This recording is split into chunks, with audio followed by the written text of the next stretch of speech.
Assalamualaikum warahmatullahi wabarakatuh. Perkenalkan, nama kakak Hanisa Husna. Pada kesempatan kali ini kakak mengampu mata pelajaran fikih, dan pada kesempatan kali ini juga pertemuan kita itu pertemuan yang pertama. Pada pertemuan pertama ini kakak akan membahas materi tentang toharoh. Lanjut langsung kita ke pembahasan mengenai toharoh. Pengertian toharoh. Kata toharoh berasal dari bahasa Arab, yaitu taharoh yang artinya adalah an-nadafatu, yaitu bersih atau suci. Sedangkan secara istilah, toharoh adalah bersuci dari hadas dan najis. Untuk mengerjakan ibadah sholat atau ibadah lainnya diisyaratkan untuk bersuci dengan air atau tayamum. Toharoh di sini dibagi menjadi dua macam. Yang pertama taharoh manawiyah atau toharoh hati. Yang kedua taharoh hissiyah atau taharoh badan. Taharoh manawiyah di sini itu taharoh hati, yang artinya mensucikan hati dari syirik dan maksiat. Dan yang kedua taharoh hissiyah di sini itu taharoh badan dengan mensucikan diri dari hadas dan najis. Kita memasuki pembahasan najis. Najis secara bahasa adalah kotoran atau sesuatu yang kotor. Sedangkan secara istilah adalah sesuatu yang dipandang kotor atau menjijikkan sehingga menyebabkan tidak sah melakukan sholat. Benda-benda termasuk najis yang diantaranya adalah bangkai binatang darat yang berdarah selain mayat manusia, darah haid dan nifas, kotoran yang keluar dari kubul maupun dubur, kotoran hewan, anjing dan babi, dan nanah. Dan najis di sini memiliki 3 tingkatannya. Yang pertama yaitu najis mukhaffafah, itu najis ringan. Yang kedua najis mutawasitoh, najis sedang. Yang ketiga itu najis mukhalazuh, itu najis berat. Dan selanjutnya kita memasuki pada pembahasan hadas.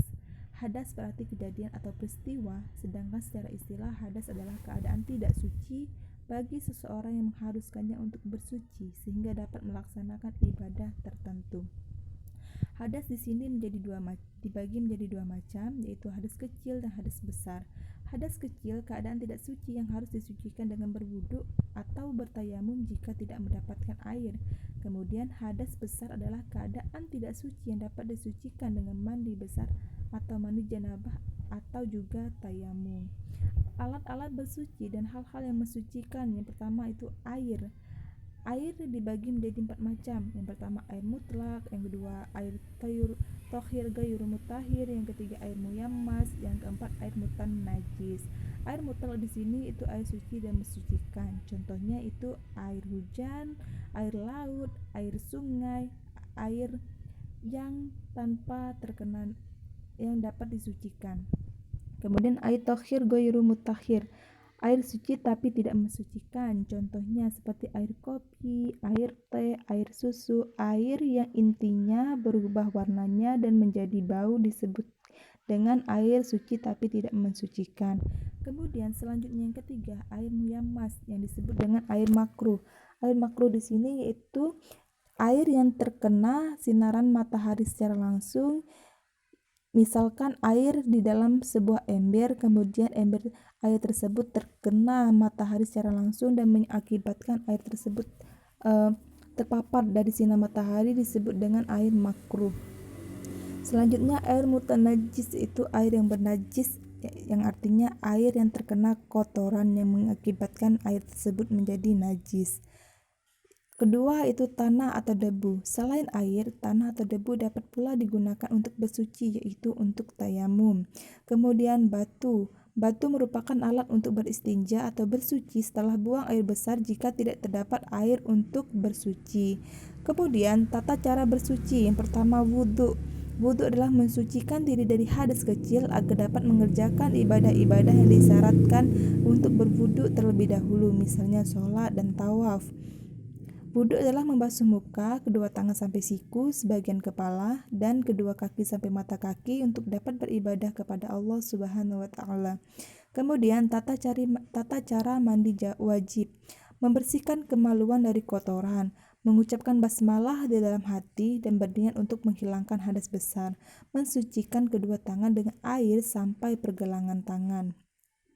Mandi janabah di sini berasal dari al-ghuslu yang artinya membasuh. Adapun menurut istilah, mandi adalah meratakan air ke seluruh tubuh dari ujung rambut sampai kaki, disertai niat untuk bersuci. Melakukan wudhu, menyiram air ke atas kepala dan menyela-nyela rambut hingga air terkena kulit kepala. Menyiramkan air ke atas kepala 3 kali, membasuh dan meratakan air ke seluruh tubuh, mendahulukan anggota bagian kanan daripada bagian yang kiri. Pengertian tayamum. Tayamum adalah bersuci menggunakan debu dengan pengganti wudhu atau mandi janabah. Tayamum dilakukan ketika tidak mendapatkan air untuk wudhu atau mandi. Baik, mungkin hanya ini pertemuan kita pada kali ini, itu pertemuan pertama mengenai materi toharoh. Cukup sekian dari kakak. Wassalamualaikum warahmatullahi wabarakatuh.